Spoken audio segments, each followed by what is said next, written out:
অনলাইনে ছেড়ে এমনভাবে ব্র্যান্ডিং করা হলো যে মনে হলো যে এই হত্যাকাণ্ড বিএনপি মাস্টারমাইন্ড, বিএনপি পরিকল্পিতভাবে হত্যাকাণ্ড করেছে এবং তারেক রহমানের অনুঘটক। এখন এই যে পরস্পর বিরুদ্ধে একটা কর্মসূচি হচ্ছে, এখান থেকে আমরা তো দেখছি যেন জুলাইয়ের স্পিরিটটা হারিয়ে যাচ্ছে। এই কর্মসূচি থেকে আপনি কি মনে করেন যে আপনাদের অ্যাচিভমেন্ট কি?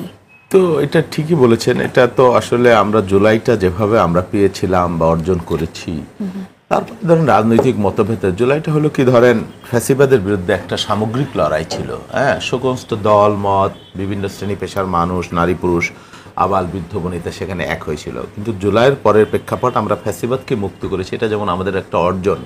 কিন্তু জুলাইয়ের পরবর্তীতে যেটা প্রত্যাশা করা হয়েছিল যে রাজনীতিতে পরমত সহিষ্ণুতা থাকবে, রাজনীতিতে প্রোপাগান্ডা, মিথ্যা, অসত্য বা ব্লেম গেম, এই রাজনীতিটা কমে আসবে, কিন্তু কার্যত সেটা ওইভাবে আসলে আমরা সেই লক্ষ্যটা আমরা অর্জন করতে পারিনি।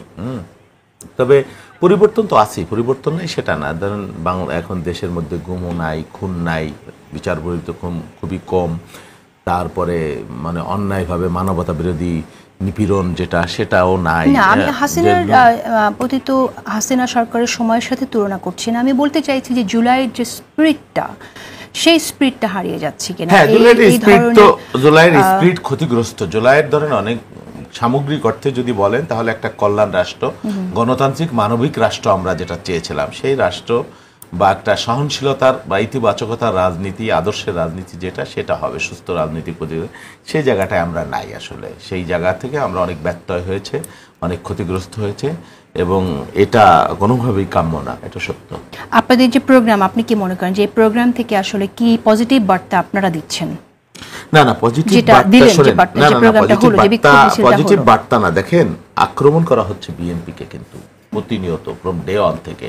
দেখেন, এক ধরনের বার্তা এরকম যে নৌকার ধানের শীষ ফ্রম ডে অন, 5ই আগস্টের পরেই দুই সাপের এক বিষ। এটা শুনুন, মির্জা কাদের, মির্জা আলমগীর, প্রথমেই খালেদা জিয়াকে, তারেক রহমানকে, জিয়াউর রহমানকে কিন্তু আক্রমণ করা হয় নাই। হ্যাঁ, পর্যায়ক্রমে সালাউদ্দিন আহমেদকে, মির্জা আব্বাসকে, অন্যান্য নেতৃবৃন্দকে যেভাবে চরিত্র হনন করা হয়েছে সামাজিক মাধ্যমে এবং প্রকাশ্যে বিভিন্ন রাজনৈতিক দল থেকে, এবং সবশেষে এসে খালেদা জিয়া, তারেক রহমান এবং জিয়াউর রহমানকেও কিন্তু তারা রক্ষা করে নাই।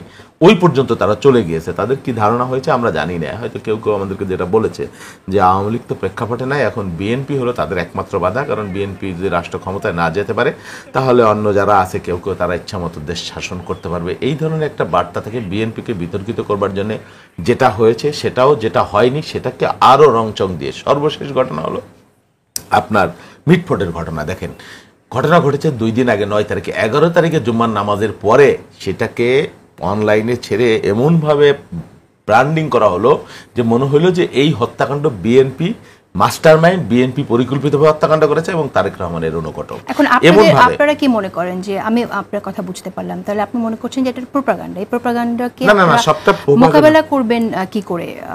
যে আপনি যেটা বলছেন যে একের পর এক সবাইকে যেভাবে আক্রমণ করা হচ্ছে, সবার কে নিয়ে যেভাবে কথা বলা হচ্ছে, চরিত্র হনন করা হচ্ছে, সেক্ষেত্রে আপনাদের পরিকল্পনা কি আগামীতে? কিভাবে এই যে বিক্ষোভ মিছিলটা হলো, সেই বিক্ষোভ মিছিল থেকে যে ধরনের স্লোগান আসলো, সেখানে কিন্তু আমরা আবার অনেককে বলতে শুনছি যে সে আগের যে স্লোগানগুলো ব্যবহার করা হয়েছিল সেই স্লোগানগুলোই আবার কেন ফিরে আসছে? না, এই স্লোগান তো আমরা এই ধরনের নোংরা স্লোগানের মুখোমুখি আমরা প্রথম থেকেই হচ্ছি। আমাদের নেতাকর্মী সবাই তার একরকম না। এই ধরনের আক্রমণ, দেখেন এই মিটফোর্ডের ঘটনা আপনি সর্বশেষ যদি বলেন, দেখেন মিটফোর্ডের ঘটনা নিয়ে যেভাবে তারেক রহমানের চরিত্র হনন, বিএনপির চরিত্র, জিয়াউর রহমানের ছবি অবমাননা যেভাবে করা হয়েছে, তো এটা তো আমার বিএনপির লক্ষ লক্ষ কর্মী, সব মানুষ এক হবে না, সবার স্লোগানও এক হতে পারে না, এটা নিয়ন্ত্রণও করা যায় না।